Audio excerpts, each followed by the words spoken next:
んこんにちは、チャッキーです。今回はね、もう絶対作ってほしい。めちゃくちゃうまいです。自分でこれだけハードルを上げてもおすすめできる本当に激うまのパリパリきゅうりのね、ピリ辛浅漬け。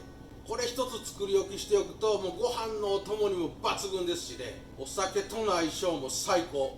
もうみるみるなくなるぐらいね、むちゃくちゃ美味しいです。ほんまに一回作っていただきたい。これからね、詳しく動画で説明していきますが、説明欄の方にも材料や手順なんかも記載しておりますのでね、動画と合わせて参考にしながらほんまに一回作ってみてください。マジでうまいです。それでは一緒に作りましょう。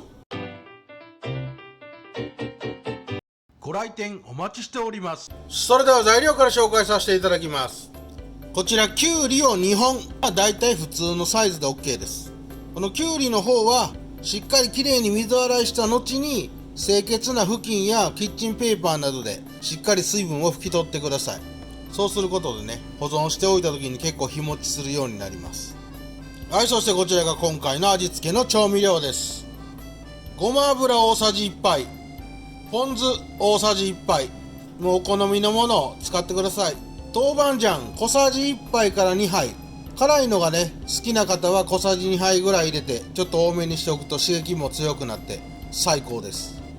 こちらチューブタイプのもので構いませんので、すりおろしにんにくを小さじ1杯、お塩小さじ1/2杯。材料は以上です。はい、まずはきゅうり。ちょっとねやっぱ食感がパリパリしてる方が美味しく感じますので、ちょっと分厚めの輪切りにしてください。そうね、1センチぐらいかな。はい、こちらきゅうりの方を切り揃えましたら、ちょっと厚手のね丈夫なビニール袋を用意してください。この中にきゅうりを全て入れます。そしてここにお塩も一緒に入れてください。はい、この状態でまずはお塩が回るように全体的にフリフリします。30回ぐらいで構いませんので、袋ごと振って、はい、こんな感じ。お塩をきゅうり全体にまぶしてください。はい、こちらね、きゅうりにお塩をまぶしたら、ちょっと平らなところに広げます。まな板の上なんかで構いません。そしてこのきゅうりを、綿棒ね、こういうものがあればやりやすいんですが、何でもいいです。ちょっと瓶とかそういうものを使いながら上から軽くね、こうやって叩いてください。はい、こんな感じ。軽くで構いませんよ。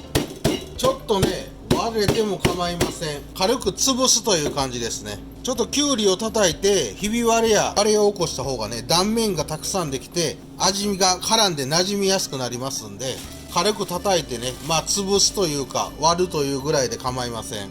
こんな感じね、ちょっと割れたのが出たかなぐらいでいいです。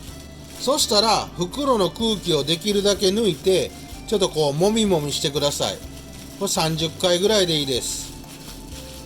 あまり強くやりすぎると潰れちゃうんで、全体的にちょっともみもみしちゃいます。はい、 OK。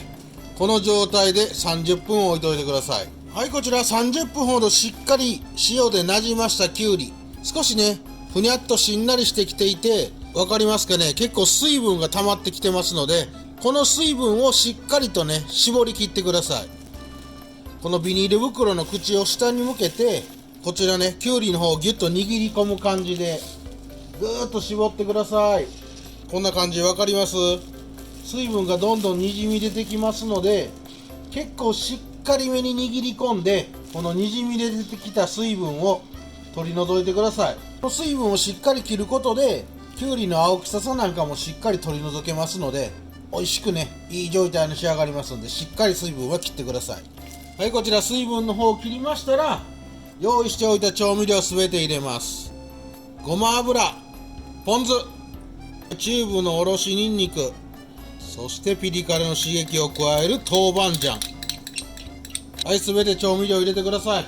はい、あとはねこの入れた調味料が全体に絡むように、先ほどと同様ちょっと空気を抜いていただいて、全体的にもみもみとこう袋の中できゅうりと調味料を転がす感じね。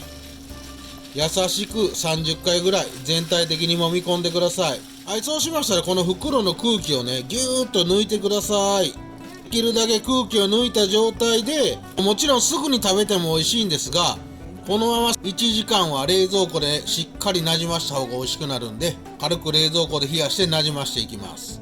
一応この状態で冷蔵庫で保存しておくと、5日から1週間ぐらいは美味しいピリ辛のね、きゅうりのパリパリ漬けが楽しめますんで、保存も効いて作り置きしておくとマジでご飯やお酒があっという間になくなっちゃうんで、ぜひ作り置きしといてみてください。それでは今日もいただきます。